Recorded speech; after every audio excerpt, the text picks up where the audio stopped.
Good morning, everyone, and happy Saturday, the day before Mother's Day. And this is Marla Kopal. I'm the Vitality Mentor.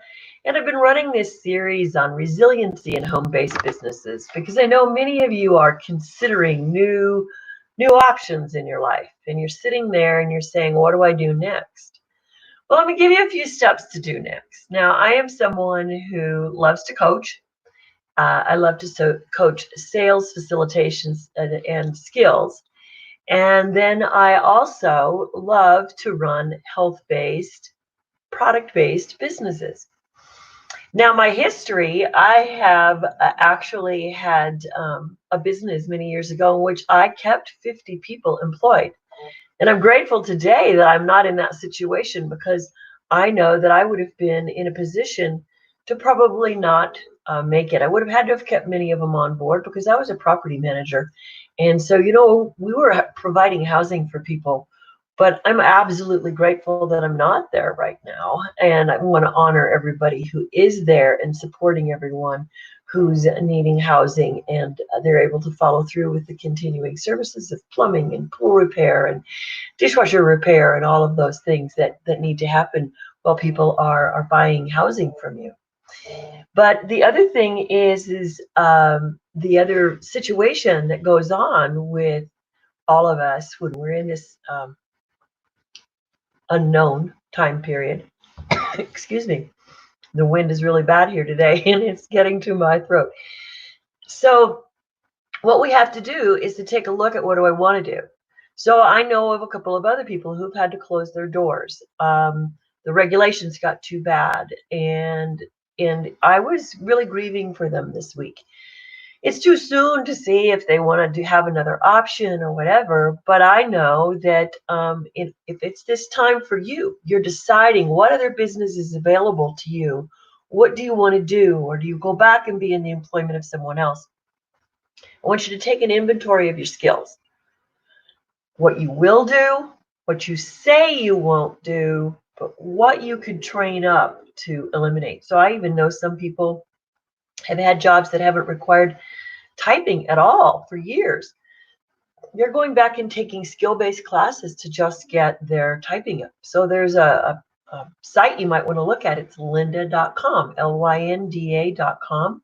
And go out and see what she offers in the area of technology and typing and basic skills, communication skills in computers.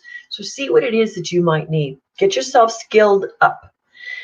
Skilled up for whom? Who knows? Just go for it because it's not going to go away. Computers aren't going to go away.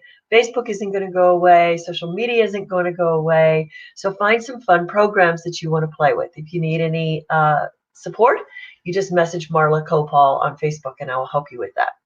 So you're going to pick a business, but you need to assess your skills. Now, I have a lot of people that come and want to do business with me because I do have a network marketing business. And they love the product and they love what it's going to do. And then they get all befuddled, rightly so, in should I do this? Should I do that? Could I do this? Could I do that? What's the best route?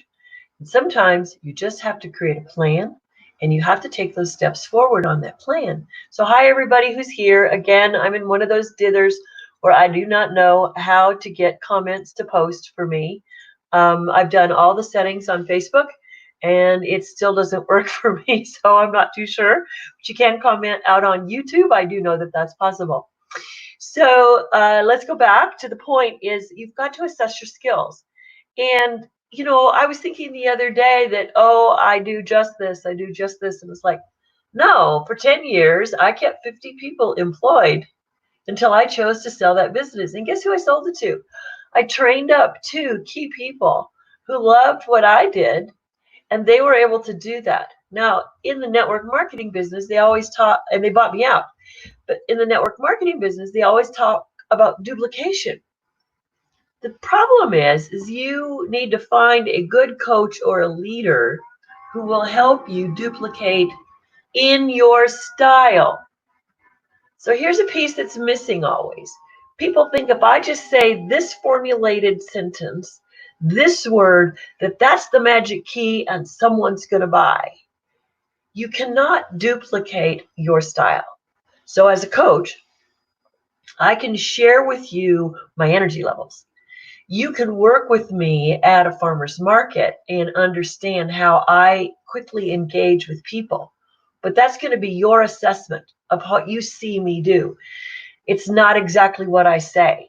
Each person is different. And so I will approach a tad differently. I don't have a scripted response. I also don't have a scripted response when someone doesn't buy. Because what I understand when someone didn't buy is I didn't hear the full need. I did not hear the full need. So when you go out there and you're choosing another business, decide who your coaches and leaders are when you make that decision. It's very, very critical that you go ahead and get people who will support you. I actually start every last one of mine because I want the business. And I don't know that I've ever had a good model of leadership unless it's 5, 6, 7, 8 lines up. And then I go find them. But it's kind of an interesting process for me because I have this independent spirit, and if I just want to do something, I go do it. But I do know my limits. So I know my assets. I know my organizational skills or lack of. I know my technical skills. And so when people meet with me and say, is this my business? It's like I go, well, hey, wait a minute. What skills do you have? What have you done in the past that lead you to believe you would like to do this? Is this a totally new venture for you? I'm not saying anybody that it's a totally new venture. I'm not telling you to not do it. But a totally new venture takes some coaching. So are you coachable? Now, here's a fascinating term out here in all areas of business. If you say you're a coach, that does not mean you're the answer person. A coach is someone who has some skills, is willing to give you 2 or 3 ideas of what you might try, but you have to implement. Just because they said it doesn't make it always doable for you because you got something inside you that says can or can't. So you've got to surface that can or can't or won't. It's amazing how many people say, well, I'll do it this way, but I won't do it that way. But what if that way was the way that you would triple your business? Is it something to think about? So there's a lot of things to do before you jump in. In the pain I feel with anybody choosing network marketing is that most people come at you with the assumption you need money. Maybe you just need to have interaction with people and function, and the money would be a nice bowl of cherries on the side. You know, there's a lot of reasons people choose to do business. There's a lot of reasons people have a passion for what they do. So my product actually serves the health needs of many. And I enjoy sharing the fact that maybe they can reduce their fall risk. Maybe they can breathe better. Maybe they can sleep better. And it's all drug-free.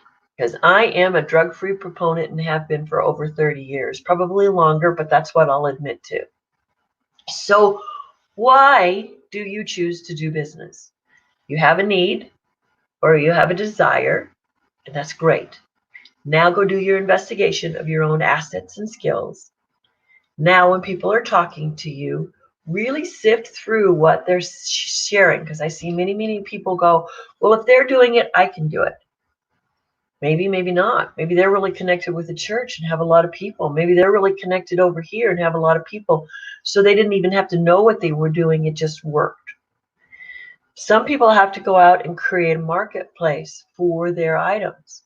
So are you someone who can do that? Be ready to put 90-day plans together. And if you're bringing people in to create residual income for themselves, maybe you need to cooperate a 90-day plan for a while before you invite others in to do the business. Because you never ever want to invite somebody in that's going to maybe not get it, not be able to start, and then they get very self-disappointed. And when they get self-disappointed, they come up with a lot of excuses. And it's harder to walk through those excuses to train somebody new to do their business. So I like to always have people in my business sample product, wear it for a number of days, maybe 2 to 3 weeks. And then if they're interested, we'll have a conversation about, is this something for them? But a lot of them aren't looking. So it's not something I'm going to go back and pursue. Sometimes I wait a little longer and when they start referring people to me, that's when I have the conversation. Well, hey, since you're referring people and you love this product, is that something? So I test the waters myself with people that I invite. I don't see the whole world as I want to get everybody on my team. I want people who love what I do. So you really, if you're looking at any network marketing business, I want you to go out there and look at that. Now, if you're looking at opening a small business of a product type or a service type, you really have to look at regulations nowadays. My goodness, who knows what the regulations are going to be? And can you live with the regulations now? I know one of the reasons that I left my business in California in 1988 is there were 1,000 pieces of regulation a year that they were trying to implement to control the property management business. And it was going to get to the point where it wouldn't be cost effective for me as a small business owner offering services to other small business owners to stay in business. The nannyism that I saw happening was not something that I was going to adjust to well, psychically or just financially. I wasn't going to make that adjustment. So take a look at your assets personally. What skills do you have? What skills are you willing to develop? Where are you willing to stretch? Create a 90-day plan. Investigate 5 to 6 if you're looking at network marketing. And if you're looking at other companies, you have to always look at, you can't just buy a business, sit behind the desk and hope others will sell. You have to be the inspiration. So if you're ready to be inspired and you're ready to do small business, but you're just not sure you've filtered all the things you need to filter, go ahead and get in touch with me by messenger, and we'll have just a 30-minute chat and see what it is you want to do. So thank you, everyone. Happy Saturday. Have a great time celebrating your mothers tomorrow, whether they're present or not, and enjoy your life. And I'll see you next Tuesday, 8:30. Let's look at small business and what your options are and how you're going to stay resilient. Bye-bye, everyone.